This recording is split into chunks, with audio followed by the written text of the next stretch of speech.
Hey, what's up, everybody? Video 44 coming at you with another video. All right, so it's the crack of dawn, and I just did some homework on the Sacramento Kings last game against the Minnesota Timberwolves. Julius Randle basically didn't miss 13 out of 17, and they, meaning the Timberwolves, won the game on the road in Sacramento. At basically the buzzer, more or less.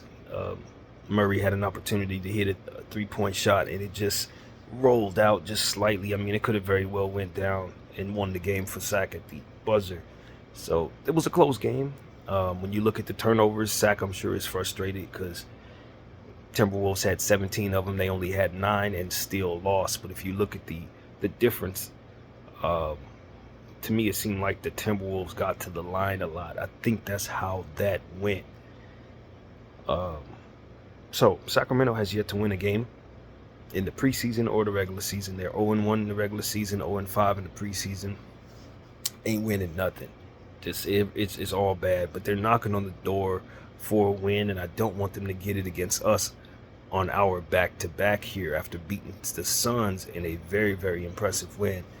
My Lakers are now tasked with having to turn around and play 24 hours later. So we didn't even get a chance to really digest the Suns win. It was fun.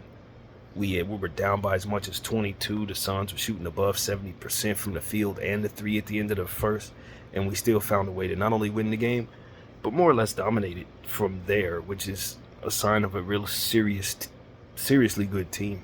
The way that we're winning these basketball games, of course, we also beat the Minnesota Timberwolves on opening night in impressive fashion. This team is playing some of the best ball we've seen them play in a long time, and it's not just Anthony Davis playing MVP ball, but it's the system and the way that we're playing both sides of the floor. We're ranked in the top 10 in, I believe, offensive rating, and the top 15 in defensive rating, if I'm not mistaken. 7th overall in overall net rating. I mean, we're just starting the season off smoking hot, and we're one of the best teams in basketball right now. If you look at the standings, it's us, Golden State, and the Pelicans on a 3-way tie. So you gotta love how this is going, and hopefully we can keep winning in a back-to-back. Now, of course, we gotta accept the fact that this is 24 hours later, and guys may not have energy. Even though it's the beginning of the season, it's still a lot to ask these guys to play back-to-backs. And I want to win every game. I want to beat Sacramento, but I know we haven't beaten Sacramento in about 2 years, and Anthony Davis has never beaten Domantas Sabonis. In his entire career, he's a 0-for against this guy. So this win particularly, if we can get it, means a lot more than a lot of them. And I really want it. I really want this win bad. DeMar DeRozan needs to be mentioned, of course. De'Aaron Fox. Obviously, we already mentioned Keegan Murray. This is a very solid roster over there in Sacramento. They're still trying to work out the kinks on the style of play. Of course, DeMar DeRozan kind of takes the ball out of their hands, out of the other guys who've been there's hands, and kind of makes it a mid-range game type of situation where he hits a bunch of fadeaways and stuff like that, gets to the line a lot. So that's something that I think they're going to have to adjust to as a team. But overall, they look like, to me, in the Minnesota game, it just looked like Julius was getting to the line repeatedly, getting into the lane repeatedly, and they just didn't have an answer for that. And Ant-Man was hitting his perimeter shots off. He was getting to into the lane as well. It just seemed like they were striking. There wasn't too much going on for Minnesota other than Ant-Man and Julius just going back and forth, having over 30 points apiece in the paint, just laying the ball up, dunking the ball. I mean, it was a two-man win as far as I could tell. And so that works for us because we kind of do the same thing. Guys like Bron and Austin, of course, AD, Rui getting in the paint, just being aggressive. That's the type of thing that we need to do against this Sacramento Kings team, who really, from my eyesight, doesn't have rim protection. Sabonis is a fantastic all-star level center, but he's not going to be Rudy Gobert out there. He's not going to be Anthony Davis out there. We should be able to get in there and hammer it home quite a bit. So that's what I think is a recipe for success. If this game that they played was any indication, they really need to address their center situation, their backup center situation. For whatever reason, they just don't have any rim protection, and it looked like it was open turnstiles driving at the rim. So that's just what my eyesight told me. But all in all, I'm thrilled, man. I really like what I saw from Rui Hachimura and Austin Reeves last night. Those are two guys that need to be circled, in my opinion. Rui just making plays for others, dunking the ball, hitting his three when open, getting to the line. Defensively, he's been active in both of these games, and it's been said how he's moving his feet better and using active hands. He's just playing fantastic ball on both sides of the floor, and I don't know that I've seen Rui play better. Obviously we've seen him be very efficient, particularly in the playoffs 2 years ago when he couldn't basically miss anything. But this is a different type of good because he's affecting the floor in different ways. It's not just his offense, for which we know he can get off, but it's everything else that he's doing. It's the defensive side. It's the rebounding. He's just really reacting well to what his coach is asking him to do. And I think he's been a real hero on this team for us through 2 games. And then Austin Reeves had 28 points last night. We had his 3-ball finally fall. He did shoot one of those long ones that I was frustrated about earlier in the game, but after that, everything was falling, and he just stepped into his own. Step backs, getting to the line, laying the ball up, making plays for AD. I love the synergy he and AD have had to start the season. He just continues to get him bounce passes and chest passes and all different types of stuff, cutting into the lane. Just a lot of ball movement, player movement stuff, and Austin has been trigger for a lot of the good stuff that's happening in that way. We just love what we're seeing. He needs to continue to play exactly the way he's playing. The way he approached that Suns game is the way we're going to need him to approach tonight. I know he got a little banged up there. I think he rolled an ankle or something slightly, but he played straight through it, as we know he would, given the fact that he played 82 games last year. First player since KCP did it maybe about 5 years ago. So, he's turning into an Iron Man, and he's turning into what I like to call All-Star Reeves. And definitely at the right time, because we were complaining about that 3-ball not falling, but he was still doing things. He was having a cold preseason and stuff like that, but he seemed to have snapped out of that slump near the end of the preseason and is starting off the season pretty well right now, especially that game against Phoenix. So we're going to need his game to continue against the Kings, Sacramento. And this is home court. At the end of the day, I'm saying protect home court. We got a big road trip coming up after this. We'll be going to the East Coast, playing people like Detroit and Toronto. We want to take care of the big games at home. We want to steal games from good teams early while they're still trying to figure out who they are. We just look like a better team than Minnesota and Phoenix right now, which is especially fulfilling given the fact that we had trouble with those teams last year. But none more so than Sacramento and, of course, Denver, whom we'll see later on. But we need to get Sacramento, man. We haven't beaten them in 2 years. AD has never beaten these guys, and I want to draw first blood against them. As I've mentioned many times on this channel, if you look at the schedule, our schedule with Sacramento is this game, and then somewhere down the road, we see them like 3 out of 4 games. It's going to get ugly when it's time for us to see Sacramento, and I want the first game out the way as a win, just in case we roll an ankle or something that week and don't have our full team for the rest of the season series against Sacramento. So that's why this one is so important to me. I want this win. Sacramento, we need to be able to get over the mental hump with them. We do not want our team thinking that we can't beat a team at all. Not this year, not with the way that we're playing, not with the way the season's starting. I don't think there is a team out there that we can't beat right now if we continue to play the way we played through these 2 games. So, LeBron James found his shooting stroke last night. He got his 3-ball to fall in some key moments. We still haven't seen Bron play at his best. I don't think he's 100% healthy. I heard something about a back strain of some sort, but nobody's really saying too much about it if it did happen at all. But he's playing through it, whatever it is that he's dealing with. And I thought he looked better last night than he did in the Minnesota game or throughout preseason for the most part. So in a back-to-back, I do have my wondering if he's going to play tonight at all because of just the nature of what it is that a back-to-back provides. But all in all, LeBron James is a key, intricate star to our situation right now. And I don't know that we can win anything without him this year, with our team being as shallow as it is. So, um, I like what I saw from him. He was making plays for other people. Some of the plays he was making, very patient, and that was really the story for yesterday's game, in my opinion. It was just how patient the Lakers were with their offense. Even if the shot clock was running down, we didn't seem to be rushed into anything. And the Phoenix Suns are a pretty good defensive team. They have some defensive pieces that really can force you into being rushed. So I thought we handled that well. Sacramento's never been accused of being a great defensive team. They do have some players that can steal the ball, though, so we do need to be aware of that. Guys like Sabonis and Murray, DeMar DeRozan, they can rack up steals regularly. So them not being a good defensive team does not turn into them not being a good turnover forcing team, as they did end up having 17 turnovers come their way in the last game against the Minnesota Timberwolves, of course, as already mentioned. So this is a Sacramento team that I always say, if you don't pass the ball correctly, they will take it from you. And do not toy around with a guy like Keegan Murray.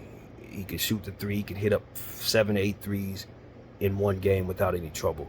So we're going to I think this might be the night where you need to get your three-point volume up. We've shot a good percentage from behind the arc, but we haven't necessarily shot a lot of them.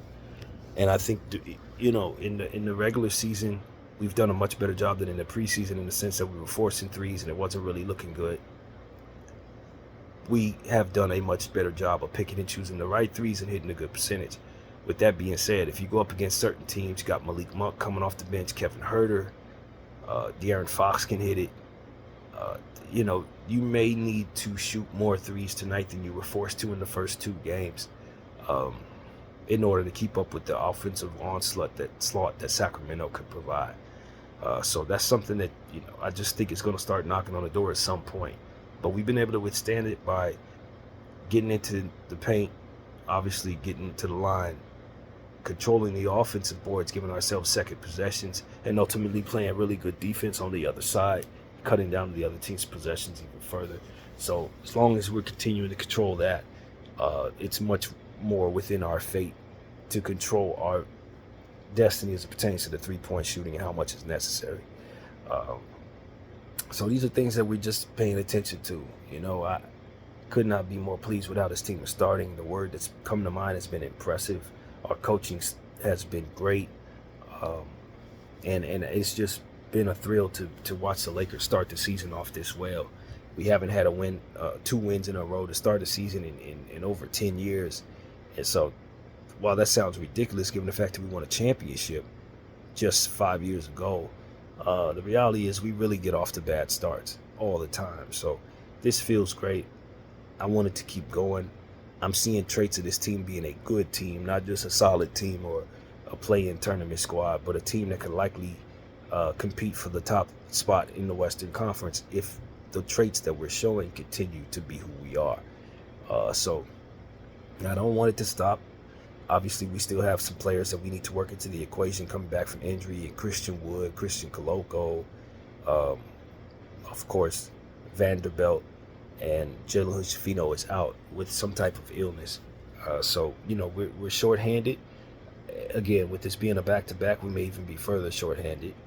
But I'd like to think that this game is circled on everybody's minds, and, breaking this losing streak with the Sacramento Kings should be one of the most important things for us this season. It should be probably the second most important thing on the schedule, behind not getting demolished by Denver. Maybe even in front of it, given the fact that we did beat Denver in the playoffs last year. Sacramento's the team that's really had our number. And you got, guys like De'Aaron Fox and Sabonis just continue to eat in our paint every time we see them. I really want Anthony Davis to get this win specifically. He needs to beat Sabonis.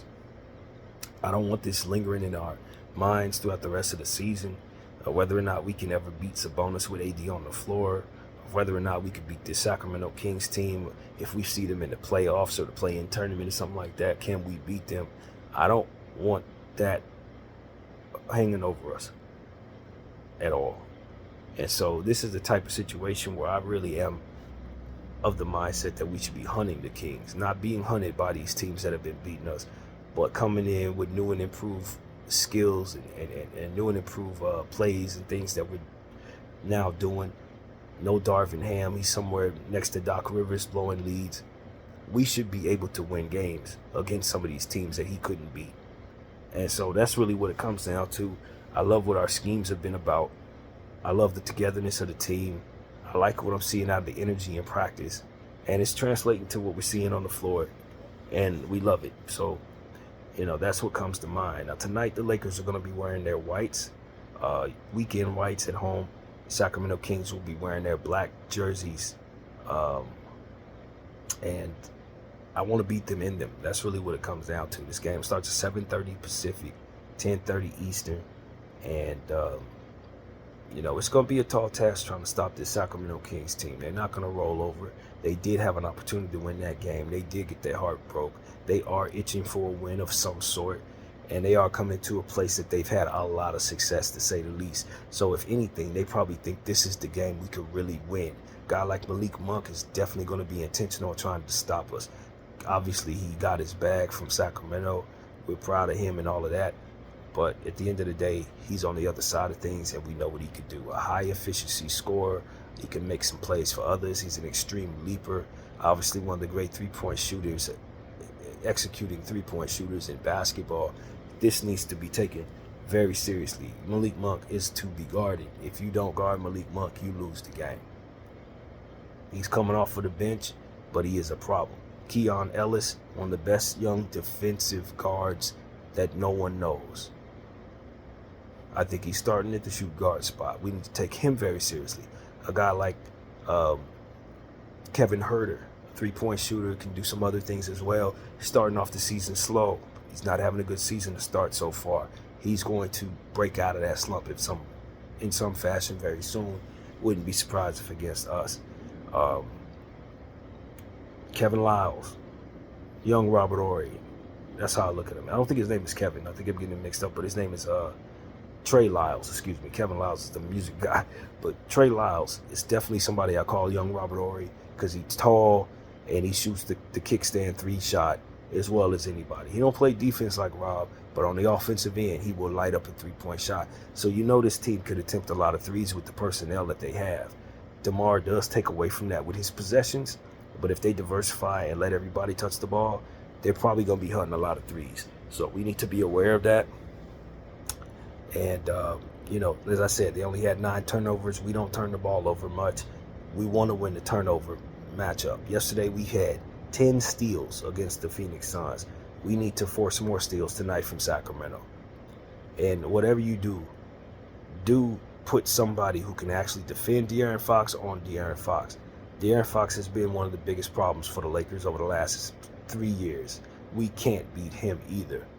He usually goes off for over 38 to 40 points on us with ease, gets to the line a million times, drives at the rim, lays the ball up. We never have the foot speed to stop this dude, ever. And although Sabonis has been the guy that's been killing AD, De'Aaron Fox is the guy that's been killing the Lakers. Believe me, I've been watching him do it. And if you've been watching this team against Sacramento, you've been watching him too. He is a Laker killer of the highest order, and we must neutralize him to some degree. We have to slow him down. He cannot have one of those big nights like he always does against us. I don't think I've seen anybody in a Laker uniform effectively stay in front of this person since he was drafted. I kid you not. This is not an exaggeration. I ain't seen nobody stay in front of this dude.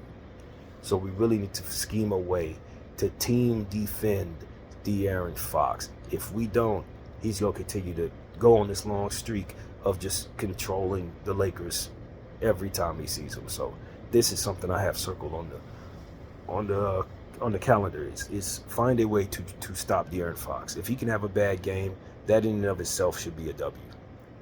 Because I'm telling you, he eats a lot against us. So that's really what it is. The Sacramento Kings, obviously, when you have 8 straight wins or 9 straight wins against a team, most of the players on your team feel really confident going up against purple and gold. That's what it really comes down to. They have multiple Laker killers. De'Aaron Fox, Sabonis kills us, Keegan Murray kills us, Malik Monk. They all have a good track record of playing well against the Lakers. Trey Lyles usually plays well. They play well against the Lakers, man. So that's something we need to be very aware of. Alex Lynn is somebody who plays well against us a lot of time. Their whole team. And so this is one of them nights where we're starting a new season. And I want to put it into all of that personally. I really want JJ Redick to continue on the path he's on. He's running great stuff with this team. We love the player movement, the ball movement, the defensive intensity, the attention to details, the calling timeouts in a timely fashion. I haven't been this happy with a coach since Phil Jackson was around.